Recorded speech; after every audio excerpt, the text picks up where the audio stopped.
Hello everyone, hope you're doing well. Happy Star Wars Day, and may the 4th be with you. Welcome back to the Star Wars Collective. It is so nice to finally talk about new Star Wars content again. It has been a long few months for us fans.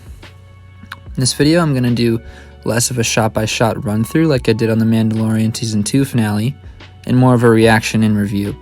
I decided to do this because I feel like the episode and generally this series will really speak for itself, and I also wanted to get these videos out as quickly as possible. So again, thank you so much for being a part of the collective, and let's just dive right into it. An obvious spoiler warning ahead for episode 1 of The Bad Batch, entitled Aftermath.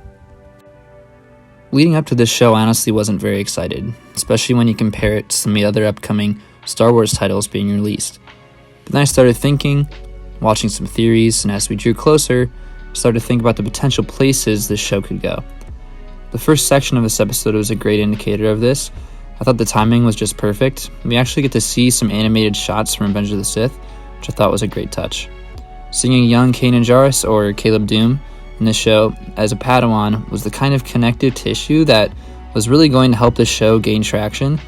It was really nice to see them present this in a way that didn't totally overshadow the Bad Batch members' introduction to the series as a whole. This episode in general does a good job of developing the character arcs of the team. Exiting Clone Wars Season 7, we don't really know too much about them on a deeper level. However, they all get some moments that allow us to connect with them in more of a personal way that we didn't get to see in their previous arc. This is best illustrated in Hunter. His internal conflict and strong will was the most enduring thing throughout this premiere, and they really took the time to set him apart from the rest of the group as a sort of primary protagonist. I much rather prefer to always talk about the positives, but when doing a review, it's important to bring up some negatives as well. And this leads me to my first one. I do not like Crosshair at all. You're obviously not supposed to like him, but everything from his voice to his character design just don't make him an adequate negative pair for Hunter. Yes, I know his mind is being twisted by the inhibitor chip throughout the episode, but I never found him likable before Order 66 was activated anyway. Think of how much better his pursuit of the Bad Batch will be throughout the remainder of the series if he was just more of a cool character, such as Hunter. Giving him a toothpick is an effort, I guess, but they should have thought of this way back in initial character design because he is not likable or intriguing in the slightest. While we're at it, I will say a couple more small negatives, but then that will be that. Crosshair being a villain and hunting the Bad Batch was practically spoiled in the trailer, and I hate when plot points are exposed through a trailer, and he just wasn't with the group in so many key shots. I honestly don't know how they would have avoided this. That is why it's just a minor negative in my eyes, but I just wish I could have seen his gradual progression throughout the episode, and then his scientific manipulation of his mind play out without any outside influence. Secondly, I like Omega, okay, I do. I think she's great. So far, at least. But oh my gosh, did they want us to know her name and become familiar with her so badly. It was not subtle at all. I love a good introduction scene for an important character. That's always so fun to look back on in the future. But there was like 5 for her, each explicitly saying her name. Like, we get it. We are smart. She is important. And lastly, I thought the episode generally tailed off after a great introduction, which I really hope is not how this series will go in terms of middle season filler episodes. Okay, enough negatives. It is time for the things I loved speedrun.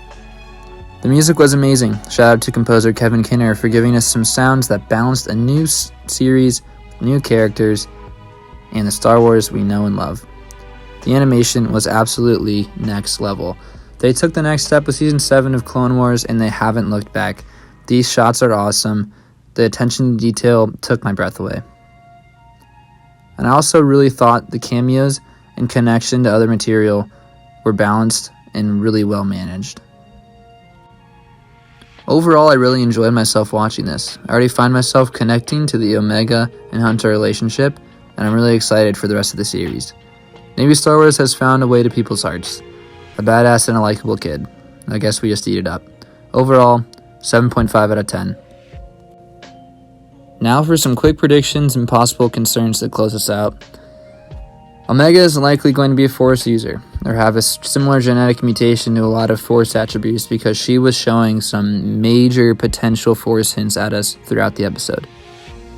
I think this show may have a darker ending than we anticipate. It is still technically a kid's show, obviously, as most of Star Wars is, but I could definitely see the Bad Batch members sacrificing themselves for a higher cause, either the start of the rebellion, Omega's safety, or even for Crosshair's redemption. I think getting individual death scene moments as a send-off to each character is a real possibility at the end. I hope we have a lot of cameos, references, and that connective tissue between content as we all do.